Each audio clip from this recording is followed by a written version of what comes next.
Shalom Bapak Ibu Saudara yang dikasihi Tuhan. Seri pengajaran hari ini berjudul Ciri Kepastian Keselamatan.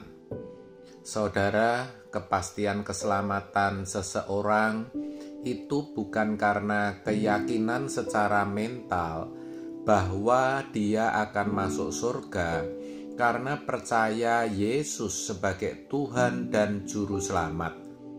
Tetapi ciri seseorang pasti selamat adalah terjadinya perubahan karakter.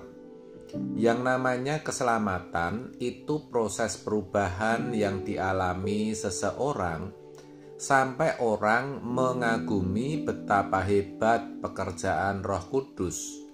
Seharusnya seseorang tahu dan mesti merasakan perubahan itu, sehingga masuk surga akhirnya bukan sekedar keyakinan, tetapi tahu bahwa manusia seperti ini layak bersama dengan Allah. Tetapi setan itu cerdik, licik, dan menipu. Ia memberikan doktrin-doktrin yang memformat pikiran secara sistematis teologis. Semua diselesaikan di atas kertas dan dirumuskan dengan definisi atau pengertian bahwa percaya Yesus selamat. Ada lagi yang mengatakan kamu ditentukan untuk selamat, pasti selamat. Kalau kamu ditentukan selamat, kamu tidak bisa menolak keselamatan. Namun, yang tidak ditentukan selamat tidak akan bisa menerima keselamatan. Begitu, saudara. Mestinya kekristenan tidak boleh diselesaikan di atas kertas. Namun, bukan berarti kita tidak setuju teologi, ya saudara. Tetapi Allah yang hidup itu kan mestinya harus dialami. Namanya perubahan bukan dan tidak bisa hanya di atas kertas atau dimasukkan dalam pikiran atau rasio, melainkan dalam perjalanan hidup konkret di mana seseorang diubahkan. Keselamatan itu perubahan karakter, bukan hanya terhindar dari neraka dan diperkenan masuk surga. Ini mengagumkan. Dan mestinya kita dibuat kagum oleh perubahan-perubahan itu. Sampai akhirnya kita bukan hanya percaya kalau kita selamat, melainkan kita tahu kita selamat. Orang yang mengalami ini sama sekali tidak takut mati. Kalau Paulus sampai bisa berkata, kalau aku disuruh memilih hidup atau mati, aku pilih bersama Tuhan. Jadi keselamatan itu kepastian dan ada tatanannya. Bukan untung-untungan atau spekulasi atau mudah-mudahan diterima di sisi Tuhan. Bukan begitu. Dalam Filipi 2 ayat 12 dikatakan, kerjakan keselamatanmu dengan takut dan gentar. Artinya, kita harus merespon keselamatan yang Tuhan berikan agar kita bisa mengalami penggarapan Allah, yaitu karakter kita diubahkan di dalam dan melalui Roh Kudus.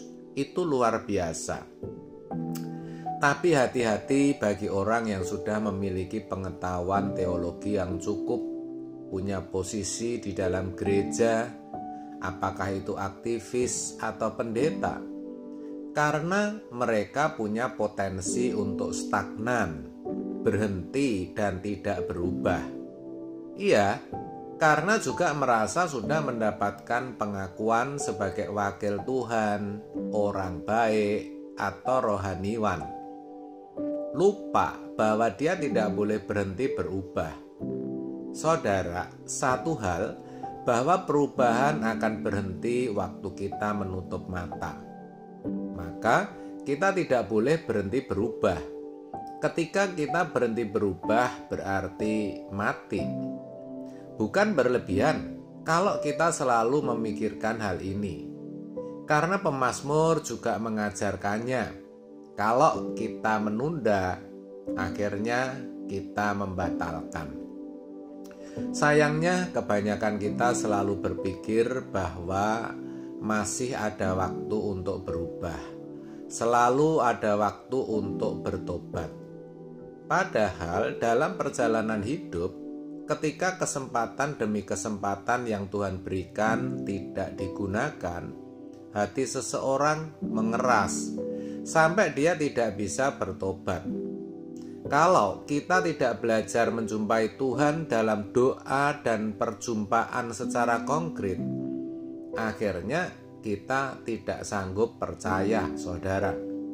Barulah di ujung maut kita mencoba untuk mencari, meraih Tuhan.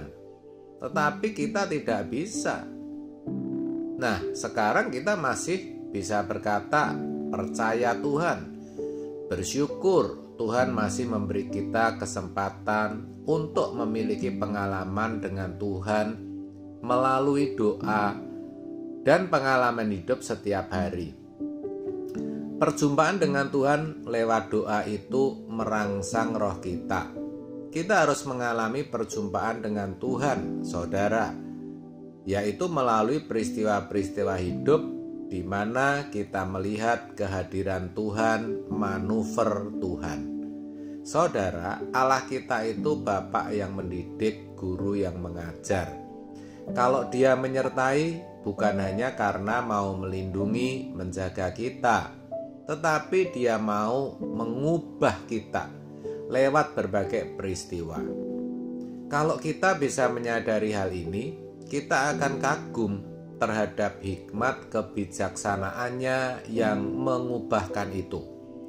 Kalau orang Kristen baru memuji Tuhan, mengagumi Tuhan, kan karena kuasanya, keajaibannya, di mana dia mendengar doa, mengabulkan permintaan, menyembuhkan sakit, memulihkan ekonomi, dan sebagainya.